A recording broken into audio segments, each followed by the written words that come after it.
আসসালামু আলাইকুম বন্ধুরা, কেমন আছেন? আশা করি ভালো আছেন।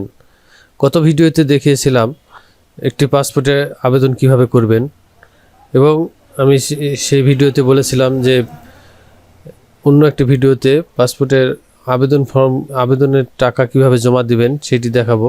আজকে সেই ভিডিও নিয়ে হাজির হলাম।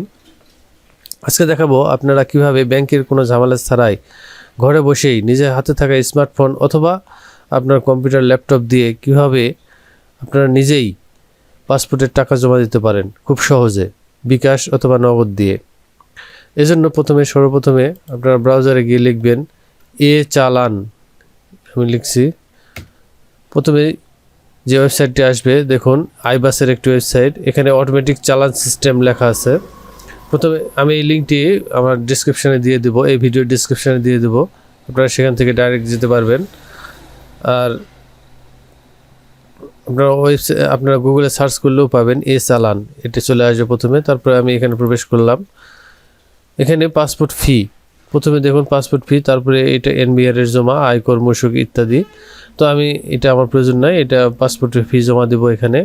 তো আমি ক্লিক করলাম পাসপোর্ট ফি। এরপরে এরকম একটি পপআপ আসবে। এখানে দেখুন আবেদনের প্রকৃতি, এখানে আমি সিলেক্ট করছি 48 পাতা।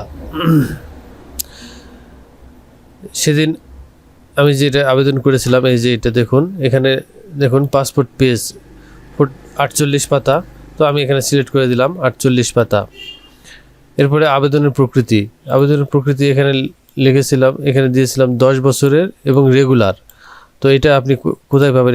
এখানে দেখুন 10 বছর মেয়াদি সাধারণ পাসপোর্ট 21 কর্মদিবস, এটা হচ্ছে রেগুলার। আর 5 বছর মেয়াদি হলে এটা সিলেক্ট করবেন। ছোটো বাচ্চাদের সাধারণত 5 বছরের হয়, 18 বছরের নিচে যারা তাদের 5 বছরের হয়। আর এইসব 7 কর্মদিবস যেটা আপনি ওখানে সিলেক্ট করবেন সেটা এখানেও সিলেক্ট করে দেবেন। আমি এখানে দেখে নিই, এখানে দিয়েছি 10 বছর এবং রেগুলার। তো আমি সিলেক্ট করছি 10 বছর সাধারণ 21 কর্মদিবস, এখানে ক্লিক করলাম। অটোমেটিকলি সব কিছু অ্যামাউন্ট চলে আসলো, দেখেন 5750। এখানে পাসপোর্ট ফি আর এখানে মূসক এই 750 এ চলে আসলো। এরপরে আপনারা এখানে ওকে করবেন। ওকে দেওয়ার পরে এরকম যে পেজটি আসবে, এখানে আপনাদের কোনো কাজ নাই। এখানে এই পেজে এসে এখানে দিবেন ব্যক্তিতে সিলেক্ট করবেন। করার পরে এরকম একটা অপশান আসবে। এখানে প্রথমে দেখুন জাতীয় পরিচয়পত্র, নিচে এখানে দেখুন জন্ম নিবন্ধন, অন্যান্য।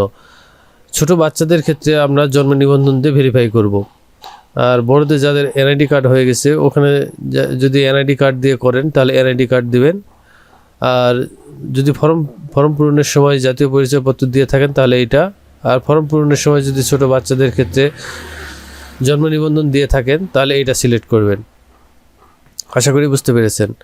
আমি জাতীয় পরিচয়পত্র সিলেক্ট করে এখানে জাতীয় পরিচয়পত্র নম্বরটা দিচ্ছি।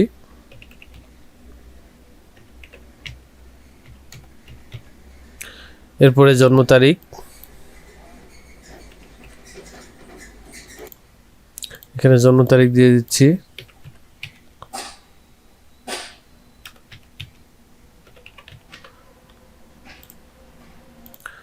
এরপরে এখানে চেক এনআইডিতে ক্লিক করবেন।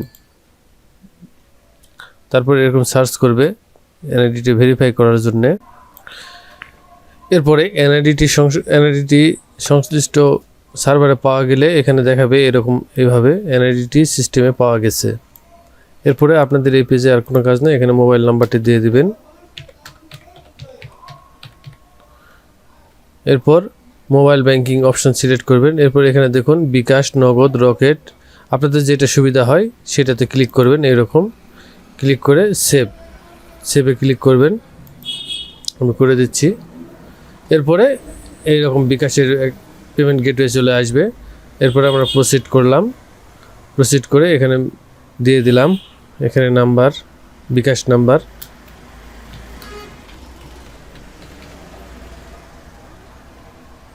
এরপরে কনফার্ম করে দিলাম। আপনাদের পেমেন্ট কমপ্লিট হয়ে যাওয়ার পরে এরকম একটি চালান ফর্ম চলে আসবে। এই চালান ফর্মটি ডাউনলোড করবেন, ডাউনলোড করে অথবা প্রিন্ট করে আবেদন কপির সঙ্গে জমা দিবেন। তাহলেই আপনার পেমেন্ট কমপ্লিট হয়ে যাবে। এই ছিল আজকের ভিডিও। ধন্যবাদ বন্ধুরা, আসসালামু আলাইকুম।